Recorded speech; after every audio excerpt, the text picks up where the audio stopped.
Hey, good evening, folks. I'm Senior Meteorologist Bill Alexander, and this is the satellite radar loop going on right now. You can see essentially fair skies across our area. There's a little that haze in the atmosphere, but you expect that with all the fires burning down in Mexico and Central America. You get a few little showers in the Sierra Madre, but nothing affecting us.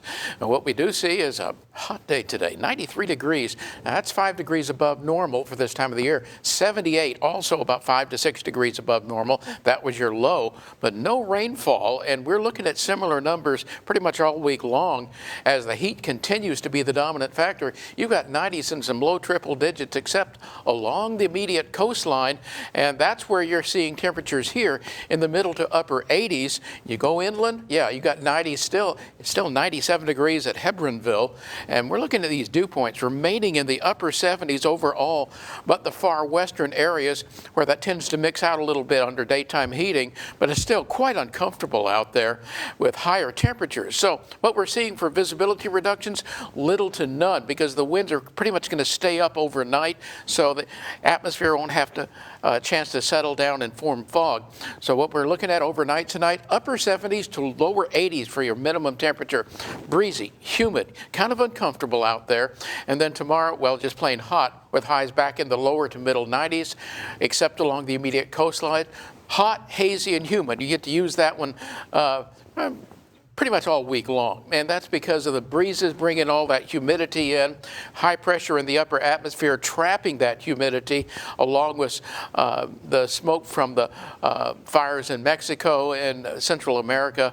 So you're going to be seeing that same sort of scenario with very high heat index values. Tomorrow afternoon, 106 to 113, just plain uncomfortable. As you move on into Wednesday, more the same. You can see the excess heat and humidity is really going to take a toll on us, so you need to be ready for that pretty much all week long.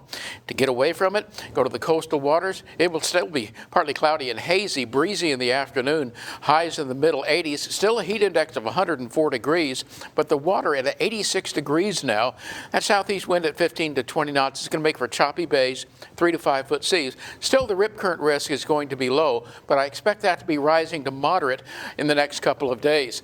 Now, this is what we're seeing. Maybe a few little sprinkles in the morning, but after that, the heat takes over and presses down on the atmosphere, shuts down any chance of rain, except way out in the mountains of Mexico.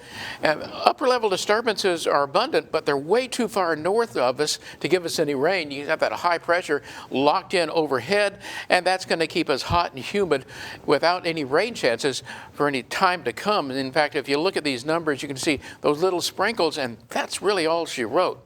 So what we're looking at overnight tonight, a low only in the upper 70s, lower 80s along the coastline. It's going to be pretty uncomfortable out there.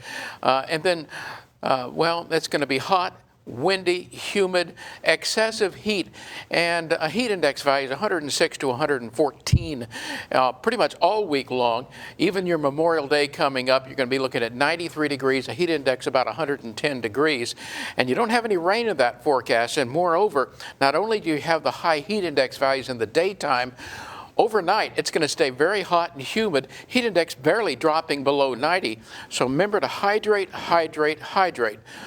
But have a good week ahead.